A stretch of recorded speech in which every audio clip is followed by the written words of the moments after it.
لیکن ان لوگوں کا کیا ہوگا جو کشمیری جو اب گھروں میں بند ہیں، بالکل ان کی زندگیاں بالکل اجرن ہو چکی ہیں، روزگار سے محروم کر دیے گئے ہیں، جو بیمار ہیں وہ دوائیں نہیں مل پا رہی ہیں، لوگ فاقہ کشی کر رہے ہیں. تو ایسے میں آپ سوچ لیجئے کہ کیا 50 دن کوئی رہ سکتا ہے؟ 50 گھنٹے رہنا مشکل ہے آج کے دور میں. تو یہ جو صورتحال ہے اس میں یقیناً انسانیت، جمہوریت، کشمیریت یہ تینوں تباہ ہو رہے ہیں. اور یہ مسئلہ اگر ایسا ہی ہوتا رہا تو میں نہیں سمجھتا کہ مستقبل قریب میں یہ حالات سدھریں گے، بلکہ یہ حالات بگڑتے جائیں گے. سر صاحب آپ سے پروگرام کا آخری سوال کروں گا، 1 منٹ ہمارے پاس رہ گیا ہے. کیا کہیں گے آپ؟ OIC نے بھی تشویش ظاہر کی ہے بین الاقوامی سطح پر جو کشمیر سے اب میسج جا رہا ہے ہندوستان کی طرف سے، تو کیا سمجھتے ہیں آپ آنے والے دنوں میں کیا پاکستان اس کا فائدہ اٹھائے گا، یا پھر خطے میں امن کے لیے واقعتاً کوئی پیش رفت ہوگی اس تناظر میں؟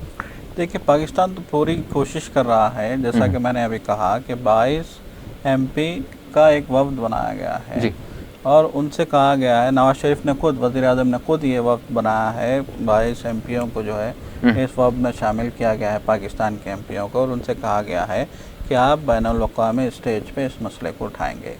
OIC کو بھی، جب OIC کے ڈائریکٹر جنرل آئے تھے پاکستان تو ان سے بھی یہ کہلوایا گیا تھا کہ کشمیر ایک بین الاقوامی مسئلہ ہے، ہندوستان کا داخلی معاملہ نہیں ہے.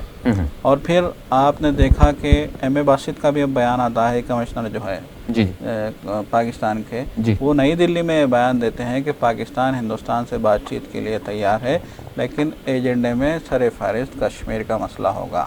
اور پھر اس کے بعد گزشتہ روز نفیس زکریہ کا بیان آتا ہے جو پاکستانی دفتر خارجہ کے ترجمان ہیں، ان کا بیان آتا ہے جس میں وہ صاف الفاظ میں کہتے ہیں کہ پاکستان کشمیر کے مسئلے کو حل کرنے کے عہد کا پابند ہے، کشمیریوں کے مسائل کو حل کرنے کے عہد کا پابند ہے، اور جب بھی ہندوستان سے بات ہوگی، چاہے وہ مستقبل قریب میں ہو یا پھر جو ہے مستقبل بعید میں ہو، جب بھی ہندوستان سے بات ہوگی کشمیر کا مسئلہ سب سے اوپر ہوگا، اور ہم مذاکرات میں سب سے اصل موضوع کشمیر ہی کو بنائیں گے. تو پاکستان تو اس مسئلے کو لے کر وہ بین الاقوامی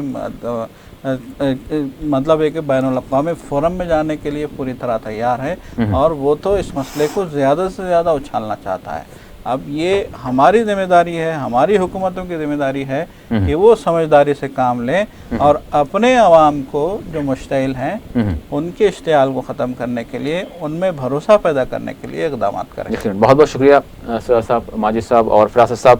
میں تینوں مہمانوں کا شکریہ ادا کرتا ہوں. یقیناً ناظرین، آج ہم نے بات کی کشمیر کی صورتحال کیا ہے اور سیاسی اعتبار سے کیا یہاں معاملات چل رہے ہیں کشمیر کو لے کر. یقیناً ایک دیرینہ مسئلہ ہے، اور اس مسئلے میں اگر پس رہے ہیں تو وہ کشمیری پس رہے ہیں. امید کرتے ہیں کہ کشمیر کا جو بنیادی اور دیرینہ مسئلہ ہے اس کو حل کرنے کے لیے ضروری اقدامات کیے جائیں گے، یہی توقع کی جا سکتی ہے. اسی کے ساتھ ہمارا خصوصی پروگرام مباحثہ اپنے اختتام کو پہنچتا ہے. اللہ حافظ.